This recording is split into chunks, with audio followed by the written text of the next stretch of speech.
बिस्मिल्लाहिर्रहमानिर्रहीम। अस्सलाम वालेकुम जी। आज का हमारा टॉपिक है CAM pathway. CAM pathway stands for crassulacean acid metabolism. ठीक है, तो आज हम देखेंगे कि कैम प्लांट्स जो होते हैं उनके अंदर क्या मैकेनिज़्म चलता है और वो किस तरह से जो है वो ग्लूकोज बनाते हैं और उनका क्या सिस्टम होता है। ठीक है, so CAM plants are typical of desert environment. ये बेसिकली डेजर्ट एनवायरनमेंट में रहने वाले प्लांट्स हैं जो कि बिल्कुल जहाँ पे पानी की बहुत ज़्यादा शॉर्टेज होती है। ठीक है, सहराई इलाकों में आप कह सकते हैं, जैसे कि अगेव और कैक्टस वगैरह होते हैं। ये कुछ प्रॉपर्टीज़ हैं कैम पाथवे की और कैम प्लांट्स की कि कैसे कैसे वर्क करते हैं। ठीक है, उसके बाद हम साइकिल को देखते हैं। They need to reduce water loss from their stomata. इनको अपने स्टोमेटा से स्टोमेटा जो है ना उनको क्लोज रखना पड़ता है ताकि वाटर लॉस से बचाया जा सके। ये ऐसा क्यों करते हैं? क्योंकि हमने देखा कि ये डेज़र्ट प्लांट्स हैं, तो डेज़र्ट में वाटर की बहुत ज़्यादा शॉर्टेज होती है, जिसकी वजह से ये अपने इनको जो है ना ऐसा मैकेनिज़्म चाहिए होता है कि अपने वाटर लॉस को से बचा सके अपने आप को। तो इनको 2 ज़रूरियात हैं अब। एक तो इन्होंने अपने आप को वाटर लॉस से बचाना है, पानी को जाने नहीं देना, ठीक है? दूसरा इन्होंने ग्लूकोज़ भी बनानी है। तो इस वजह से अब इन्होंने वाटर लॉस भी नहीं करना, ग्लूकोज़ भी बनानी है, तो कैसे करेंगे? तो इस वजह से इनमें एक मैकेनिज़्म होता है, वो एक सिस्टम ऐसा है कि इनके जो स्टोमेटा है वो they close during the day.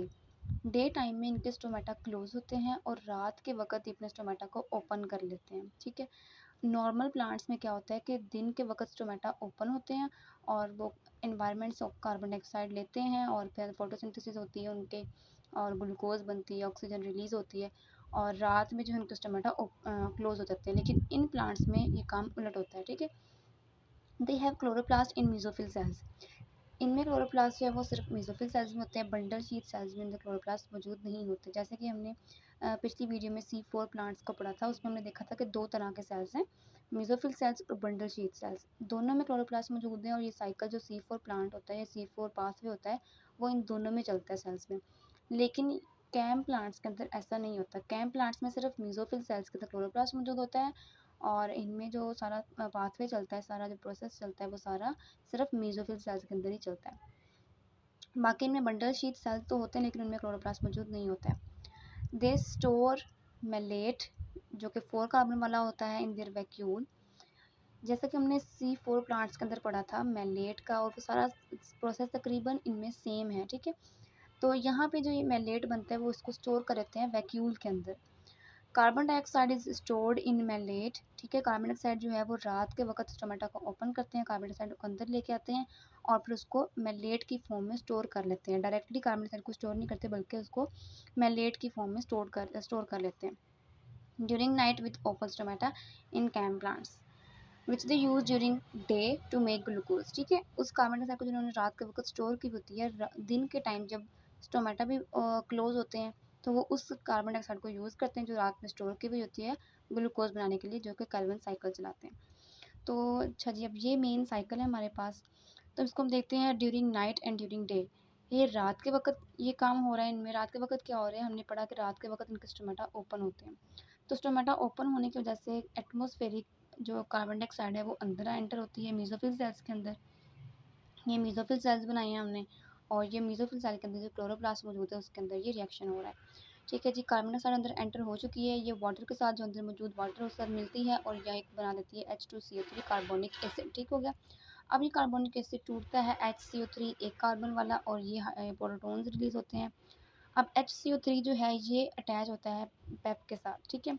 फास्फेनॉल pyruvate के साथ मिलता है आके, जो कि 3 कार्बन वाला है। फास्फेनॉल पायरुवेट जो है बहुत जल्दी जो स्ट्रॉन्ग एक्सेप्टर है कार्बन डाइऑक्साइड का, तो इसके साथ मिलता है और ये कन्वर्ट हो जाता है 4 कार्बन वाले ऑक्सैलो एसिटिक एसिड में। 3 कार्बन वाला +1 और ये बना देता है 4 कार्बन वाला ऑक्सैलो एसिटिक एसिड। उसके बाद ये ऑक्सैलो एसिटिक एसिड कन्वर्ट हो जाता है हमारे पास मैलिक एसिड में, और ये मैलिक एसिड हमारे पास स्टोर हो जाता है इन द वैक्यूल। ये हमारे पास वैक्यूल है, मैलिक एसिड वैक्यूल में स्टोर हो जाता है और इस कार्बन डाइऑक्साइड जो मैलिक एसिड में कन्वर्ट हो रही है इसको हम कहते हैं एसिडिफिकेशन। और ये प्रोसेस हमारे पास हो रहा है रात के वक्त, ठीक है? रात के वक्त स्टोमेटा ओपन थे, कार्बन डाइऑक्साइड अंदर एंटर हुई और ये सारा प्रोसेस हुआ, ये मैलिक एसिड जो है वो इस वैक्यूल के अंदर स्टोर हो गया। उसके बाद अब जब दिन हो गया, ठीक है, ये हमने सनलाइट बना रही है, सन रेज पड़ रही हैं, दिन के वक़्त अब इसमें क्या होगा, जो मैलिक एसिड स्टोर हुआ हुआ है हमारे पास, ये वैक्यूल के अंदर मैलिक एसिड स्टोर है। ये मैलिक एसिड 4 कार्बन वाला है, तो ये कन्वर्ट हो जाएगा पायरुवेट में, ठीक है। इसमें से एक पायरुवेट रिलीज़ होगा जो कि 3 कार्बन वाला है। पायरुवेट जाके पेप में कन्वर्ट हो जाएगा, ये भी 3 कार्बन वाला, और ये पेप अगेन जाके इसके साथ अटैच हो जाएगा और दोबारा से वो काम शुरू कर देगा, ठीक है। 3 कार्बन यहाँ से रिलीज़ हो गए और 1 कार्बन यहाँ से कार्बन डाइऑक्साइड की फॉर्म में रिलीज़ हो जाता है, जिसको हम कहते हैं डीकार्बोक्सिलेशन, ठीक है। 1 कार्बन डाइऑक्साइड जो है वो रिलीज़ हो जाती है यहाँ से। अब जो कार्बन डाइऑक्साइड रिलीज़ हुई है हमारे पास, ये कार्बन डाइऑक्साइड हमारे पास अब मौजूद है, ठीक है। डे टाइम है और स्टोमेटा भी क्लोज़ है यहाँ पर। स्टोमेटा ओपन नहीं है, स्टोमेटा क्लोज़ है, लेकिन जो हमने यहाँ पे कार्बन डाइऑक्साइड इसमें स्टोर की हुई थी, वो कार्बन डाइऑक्साइड अब यहाँ पे रिलीज़ हो रही है। अब ये एनवायरनमेंट से डायरेक्टली नहीं आई, ठीक है, बल्कि हम स्टोर्ड जो हमने की थी रात में, वो यहाँ पे यूज़ हो रही है।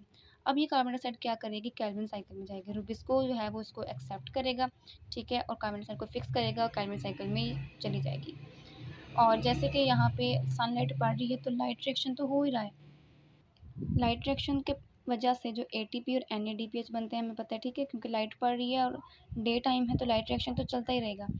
तो लाइट रिएक्शन के नतीजे में अब ये प्रोडक्ट्स बनी हैं और ये प्रोडक्ट्स जाके यूज़ होती है हमारे पास डार्क रिएक्शन में, और कार्बन डाइऑक्साइड ऐड होती है और ये हमारे पास डार्क रिएक्शन चलता है केल्विन साइकिल, जिसको हम कहते हैं C3 साइकिल भी हम इसको कहते हैं। और इसके नतीजे में हमारे पास क्या बनता है, ग्लूकोज बन जाती है। तो ये हमारे पास हमारा जो हमें चाहिए था ग्लूकोज वो बन चुका है, राइट। और ये डे टाइम है। इसके अब हमें क्या फ़ायदा हुआ, एक तो हमारा वाटर लॉस भी नहीं हुआ, हमने स्टोमेटा भी ओपन नहीं किए, प्लांट ने, ठीक हो गया। और स्टोमेटा भी ओपन नहीं की, इसकी वजह से वाटर लॉस भी नहीं हुआ और हमारे पास ग्लूकोज भी बन चुकी है, जो जिसकी वजह जो हमने कार्बन डाइऑक्साइड स्टोर की हुई थी वो हमने दिन टाइम यूज़ कर ली है। ओके, अब एक तो हमारे पास ग्लूकोज बन गया। अब क्या होता है, जब आहिस्ता-आहिस्ता दिन गुज़रता है और मैलिक एसिड जो है हमारे पास वो एक इस तरह से कार्बन डाइऑक्साइड कन्वर्ट हो निकल रही है उसमें से, जो स्टोर हो रही है कार्बन डाइऑक्साइड की थी हमने, वो ख़त्म हो रही है आहिस्ता-आहिस्ता, ठीक हो गया, दिन के टाइम। ग्रेजुअली क्या होगा, कार्बन डाइऑक्साइड की मिकदार कम होती जाएगी और यहाँ पे लाइट रिएक्शन के नतीजे में हमारे पास O2 भी बन रही थी, ऑक्सीजन भी बन रही थी। दिन गुज़रने के साथ-साथ इसकी मिकदार कम होती जाएगी कार्बन डाइऑक्साइड की और ऑक्सीजन की मिकदार ज़्यादा होती जाएगी। जब ऑक्सीजन की मिकदार ज़्यादा होती जाएगी तो रूबिस्को हमें पता है कि वो बाइंड करने लग जाएगा अब ऑक्सीजन के साथ। रूबिस्को अब ऑक्सीजन को फ़िक्स करना शुरू कर देगा तो हमारे पास फ़ोटो रेस्पिरेशन स्टार्ट हो जाएगी। तो हमने कहा था कि फ़ोटो रेस्पिरेशन तो प्लांट्स के लिए एक वेस्टफुल प्रोडक्ट है, इसमें तो कोई एनर्जी बन नहीं रही, ना कोई एटीपी, एनएडीपी कुछ भी नहीं बन रहा, बल्कि एक एटीपी उल्टा यूज़ हो रहा होता है। लेकिन इस पे हमें फ़र्क नहीं पड़ता, ये हमने आप इसको पढ़ सकते हैं, यहाँ पे मैंने डिटेल से लिख दिया है, ठीक है। आफ्टर सम टाइम और हाफ डे क्या होता है कि कार्बन डाइऑक्साइड ज़्यादा होने लग जाती है और ऑक्सीजन कम होने लग जाती है, जिसकी वजह से रूबिस्को ऑक्सीजन के साथ बाइंड करेगी और वो फ़ोटो रेस्पिरेशन स्टार्ट हो जाएगी। लेकिन यहाँ पे फ़ोटो रेस्पिरेशन जो हो रही है उसको होने दें, कोई मसला नहीं है, क्योंकि हमें जो मेन कंसर्न क्या था, ग्लूकोज़ का बनाना, और दूसरा मेन कंसर्न क्या था कि वाटर लॉस से प्लांट को बचाना, क्योंकि ये सहरा में रहने वाले प्लांट्स हैं, डेजर्ट प्लांट्स हैं, जिनमें वाटर की जहाँ पे बहुत ज़्यादा शॉर्टेज होती है, और इन प्लांट्स में वाटर को बचाना है इन्होंने और ग्लूकोज भी बनाना है। तो ये दोनों काम हमारे हो रहे हैं, थोड़ी बहुत फोटो रेस्पिरेशन भी हो रही है, तो कोई इशू नहीं है, ये भी चलने दें, ओके। सो ये था हमारा कैम पाथवे। कैम प्लांट्स के अंदर इस तरह से ये पाथवे चलता है और ये दोनों ये जो पाथवे सारा चलता है ये सारा मेसोफिल सेल्स के अंदर ही चल रहा है। ये डे और नाइट टाइम समझाने के लिए दो अलग से मेसोफिल सेल्स बना रहे हैं, बाकी ये सारा मेसोफिल सेल ही होता है। उसी के अंदर ये सारा डे टाइम और नाइट टाइम ये सारा प्रोसेस चल रहा होता है। बंडल शीट सेल में इसमें काम नहीं हो रहा, सिर्फ मेसोफिल सेल्स में हो रहा है। सो आई होप आपको समझ आ गई होगी इंशाल्लाह। मिलते हैं नेक्स्ट वीडियो में जहाँ पे हम डीएनए वगैरह को पढ़ेंगे और हम मज़ीद प्रोटीन्स को पढ़ेंगे। बाकी हम डीएनए और ट्रांसक्रिप्शन ट्रांसलेशन वगैरह उसको पढ़ेंगे। अल्लाह हाफ़िज़।